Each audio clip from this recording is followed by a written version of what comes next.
Sabia que já teve um anjo que se casou com o Superman? Pois é, as hordas angelicais, assim como várias outras culturas e religiões, são muito exploradas tanto na Marvel quanto na DC. Graças a isso temos aí diversas aparições de seres que agregam e muito nas histórias dos quadrinhos. E se você quiser conhecer então os anjos mais influentes, mais importantes aí da Marvel, da DC, vem comigo que veremos aqui nesse vídeo de hoje os anjos mais poderosos dos quadrinhos. Deixa o like, se inscreve no canal e vamos nessa.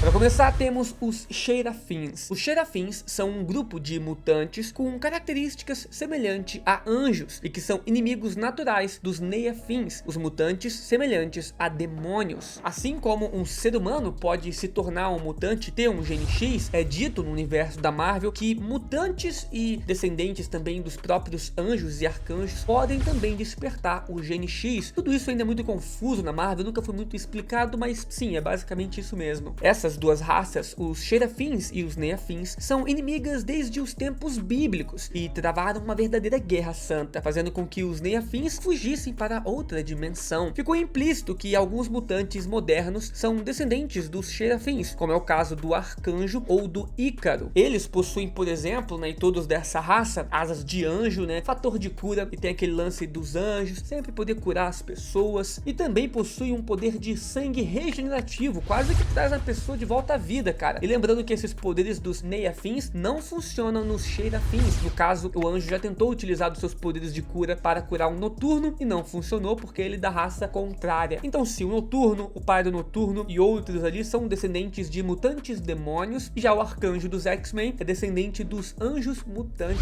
Seguindo, temos o Michael ou o Miguel Demiurgo, que é um dos 3 primeiros seres de toda a criação dos quadrinhos da DC. Ele fica ali ao lado do Lúcifer e também do anjo, do arcanjo Gabriel. Ao lado do Lúcifer, ele recebeu metade do poder da presença, que é o deus criador de toda a DC, e tem a capacidade de criar qualquer coisa, mas não foi permitido a ele manipular o que ele cria. Esse papel é do seu irmão. Ele é o segundo na hierarquia do céu, abaixo somente do criador e o anjo mais poderoso da DC. Existe uma discussão forte se o Miguel é mais forte do que o Lúcifer ou vice-versa, mas sim, existe mais de uma citação nos quadrinhos falando que o Miguel é mais poderoso do que o Lúcifer, e olha que o Lúcifer é muito insano. Já foi dito inclusive que o Miguel, cara, poderia ter acabado com a rebelião lá nos céus do Lúcifer com apenas um pensamento. E quando os dois se encontraram no céu, o Miguel ameaçou expulsar o Lúcifer novamente. Então, até que os quadrinhos provem o contrário, sim, o Lúcifer é mais fraco do que o Miguel. Mas esse vídeo não é o nível de poder, então vamos jogando aqui os personagens.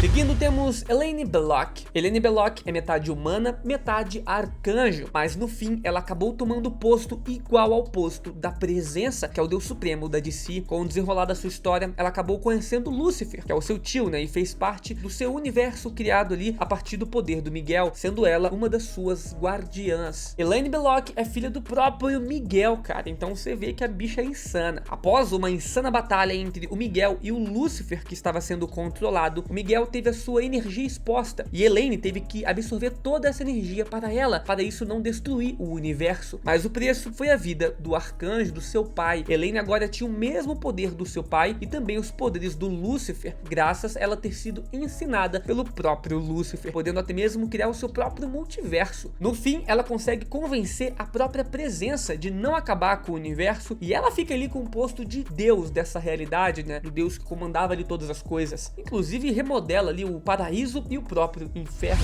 E já que a gente citou ele, falando aí no diabo, temos também Lúcifer do Neil Gaiman, que já foi representado pra gente 2 vezes nos live actions. A primeira vez foi ali na série que carrega o seu nome, a série Lúcifer, que inclusive tem na Netflix, e a segunda na série Sandman. É um pouco difícil de acreditar, mas ambos são os mesmos personagens, cara. Como eu disse antes, ele foi um dos primeiros seres, serem criados ali no multiverso, no universo da DC, e junto do seu irmão Miguel, eles remodelaram e criaram todo o universo que a gente conhece. E no início dos tempos, ele tentou uma rebelião contra a presença para assumir o seu trono, mas foi derrotado pelo exército divino e posto como líder do inferno pela própria presença. Mas isso não foi um castigo. A presença deu a ele poder sobre o inferno, pois era o reino mais distante da sua onisciência. Portanto, Lúcifer estaria o mais livre possível no inferno. Com o tempo, ele se cansou de ser culpado pelo sofrimento humano e largou o inferno nas mãos do sonho para abrir uma boate na Terra. Essa história, inclusive, é muito bem retratada na série live action do Lúcifer. No fim do seu quadrinho, ele sai ali da criação e se encontra no vazio com a presença, que tentou convencer o Lúcifer a se juntar a ele novamente. Mas Lúcifer recusou e foi embora. Ele é extremamente poderoso e, por incrível que pareça, ele tem um bom senso moral. Ele odeia mentir, cara, só quando é muito necessário. E raramente viaja no tempo, pois acredita que tem que lidar com as consequências dos seus próprios atos, ao invés de voltar no tempo e consertar as coisas. Seguindo, temos Asmodeu. Asmodeu era um dos anjos mais respeitados no paraíso da DC, mas assim como Lúcifer, ele se rebelou e se tornou servo de Neron. Ele tem cerca de 10 metros de altura. Apenas com o seu olhar é capaz de arrancar a carne e os ossos dos seus oponentes, e uma batida do seu coração é tão estrondosa que equivale a 1000 bombas atômicas. Ele foi morto pelo Espectro, e o demônio Etrigan utiliza suas cinzas para unir ele e o espírito da vingança. Ele também já foi capaz de transformar Neron em vidro e utilizar o inferno para se rebelar contra Deus, até mesmo lutando de igual para igual contra o Vingador Fantasma, um dos seres mais poderosos da DC também. Foi necessário ali a união do Senhor Destino, Tropa dos Lanternas Verdes, Shazam também, só para segurá-lo, enquanto Hal Jordan tomava para si o posto do espírito da vingança, tirando o poder do Asmodeu. Seguindo, temos um bem famoso também, que é o Espectro. O Espectro também era um anjo, cara, conhecido como Astar, e ele se rebelou junto com o Lúcifer, né, na grande rebelião ali dos céus. Só que ele conseguiu se arrepender dos seus atos nessa rebelião antes do Lúcifer ser expulso. A presença então apagou as suas memórias e o tornou a encarnação da ira divina, com a missão de vingar aqueles que foram assassinados e aqueles que pecam contra Deus. É uma espécie ali de motoqueiro fantasma da DC. Antes de sofrer uma alteração em sua história, ele foi criado para ser um substituto para o Eclipso, que já não era adequado para essa função de representar a ira divina. Espectro foi responsável pelas pragas no Egito, pela destruição de Sodoma e também Gomorra, cara, e vários outros eventos bíblicos por aí. Mas para atuar na Terra é necessário que ele se une a um hospedeiro mortal, sendo os hospedeiros mais conhecidos o Jim Corrigan, Madame Xanadu e o Hal Jordan. Ele é um dos seres mais poderosos de toda a DC Comics e ele é um dos poucos seres capazes de bater de frente com o Vingador Fantasma. Chega quase no nível do Lúcifer, mas não consegue, e também é um dos poucos a conseguir se encontrar com o próprio Deus criador de toda a DC, no caso, presença.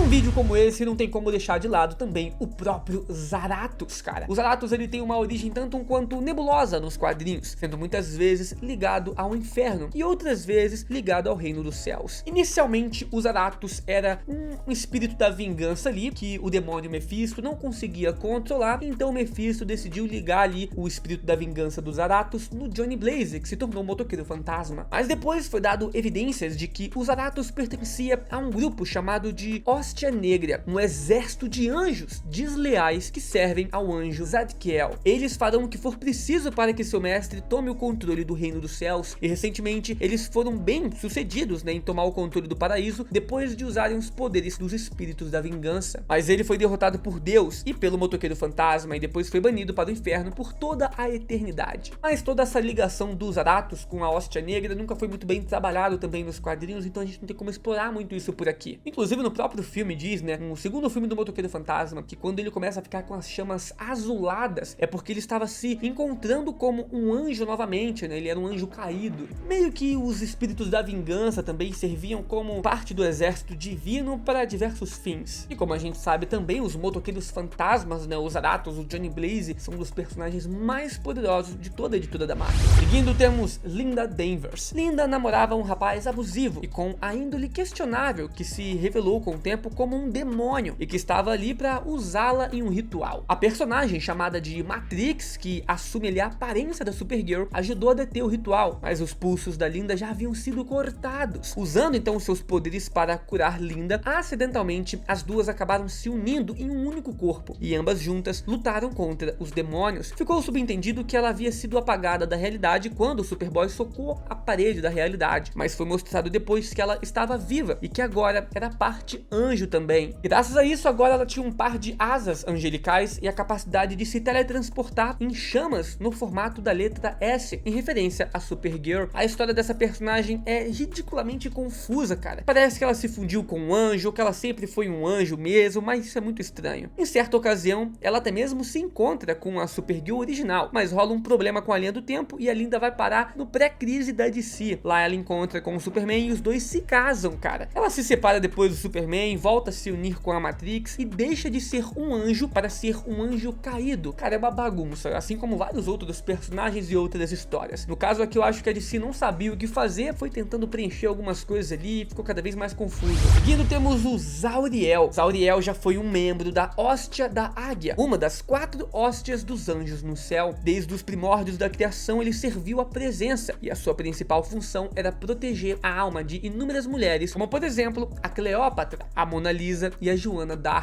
Só que ele acabou se apaixonando por uma dessas humanas, dessas mulheres que ele tinha a missão de proteger, no caso, a Shannon Coyne. Paralelamente, ele descobriu que a hóstia dos touros estava planejando o mesmo golpe que o Lúcifer tentou na primeira rebelião dos céus. Aproveitando desse fato, ele então apresentou aos líderes das 4 hóstias o seu desejo de deixar o céu por conta de uma mulher humana e entregou os planos ali da hóstia dos touros de causar rebelião. Já na Terra, depois, quando ele deixa de ser esse anjo, né, ele se junta também à própria Liga da Justiça como um historiador e um consultor da Liga, e também guardava inclusive o salão dos artefatos apreendidos pela Liga da Justiça. Bom, já fiz vários vídeos aqui dos demônios mais poderosos, eu acho que eu devia esse vídeo aqui dos anjos mais poderosos dos quadrinhos. Tem outros vídeos assim de mitologias que eu posso trazer, comenta aqui embaixo quais vocês querem ver que eu trago aqui pra vocês. Acho que eu podia fazer um dos maiores feitos do Noturno, maiores feitos do Lúcifer, cara, o que você acha? Comenta aí que eu trago pra vocês. Falou, valeu, até amanhã, fui!